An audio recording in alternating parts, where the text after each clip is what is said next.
শেখ মুজিবুর রহমানের ছবিযুক্ত টাকার নোট জব্দ করে নতুন নকশার নোট বাজারে আনে অন্তর্বর্তী সরকার। এতে সরকারের বিপুল অর্থ অপচয় হবে এমন সমালোচনা থাকলেও পুরনো নকশার নোট বাজারে না ছাড়ার সিদ্ধান্তে অনড় থাকে ইউনূস সরকার। তবে এখন সিলগালা থাকা সেসব নোট বাজারে ছাড়া হচ্ছে। ব্যাংকাররা বলছেন, কেন্দ্রীয় ব্যাংকের নির্দেশনা মেনেই পুরনো নকশার নোট বিনিময় করা হচ্ছে। কেন্দ্রীয় ব্যাংক বলছে, যেহেতু এসব নোট নিষিদ্ধ করা হয়নি, তাই বিতরণে বাধা নেই। অভ্যুত্থানের মুখে শেখ হাসিনার সরকার পালিয়ে যাওয়ার পর দেশের বিভিন্ন স্থানে শেখ মুজিবুর রহমানের ভাস্কর্যগুলো ভেঙে ফেলে বিক্ষুব্ধ জনতা।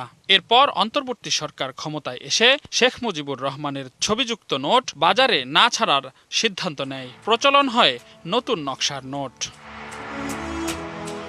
তখন বিভিন্ন ব্যাংকের ভল্টে থাকা নতুন নোট সিলগালা করে রাখা হয়। এতে বিপুল অর্থ অপচয় হবে এমন সমালোচনার পরও শেখ মুজিবুর রহমানের ছবিযুক্ত টাকা বাজারে না ছাড়ার সিদ্ধান্তে অনড় থাকে ইউনূস সরকার। নগদ নিয়ে এলো হার না মানা হার অফার। সর্বনিম্ন 10,000 টাকা রেমিটেন্স নগদে পাঠালে থাকছে স্বর্ণের হার জেতার সুযোগ। এই প্রতিদিন তবে সিলগালা অবস্থায় থাকা সেসব নোট এখন বাজারে ছাড়া হচ্ছে। ব্যাংকাররা বলছেন, কেন্দ্রীয় ব্যাংকের নির্দেশনাতেই এসব নোট বিনিময়ের সিদ্ধান্ত নেওয়া হয়েছে। 25-এর ঈদুল আজহার সময়ে একটা ছিল যে ওই পুরানো যে ছাপা নোটগুলো ওইগুলো বিতরণটা বন্ধ করে, তারপর পরে আবার তো বাংলাদেশ ব্যাংক থেকে ওইটা মানে প্রত্যাহার করা হয়েছে যে ওটা যথারীতি মানে স্বাভাবিকভাবে যেটা আমরা চলমান রাখি সেভাবে বিতরণ করা যায়। আমরা করছি, সেই সময় থেকে করছি।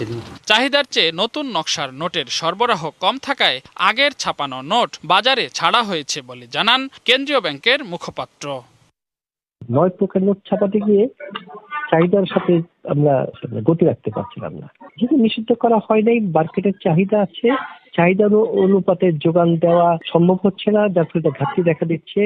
অথচ আমাদের কাছে কিছু নোট আগের ডিজাইনের প্রিন্ট করা আছে, তো ওগুলি পর্যায়ক্রমে ছেড়ে দেওয়া হচ্ছে। এদিকে ঈদে নতুন নোট বিনিময় হবে না কেন্দ্রীয় ব্যাংকের এমন ঘোষণার পরও ঠিকই খোলা বাজারে বেশি দামে মিলছে শেখ মুজিবুর রহমানের ছবিযুক্ত নোট।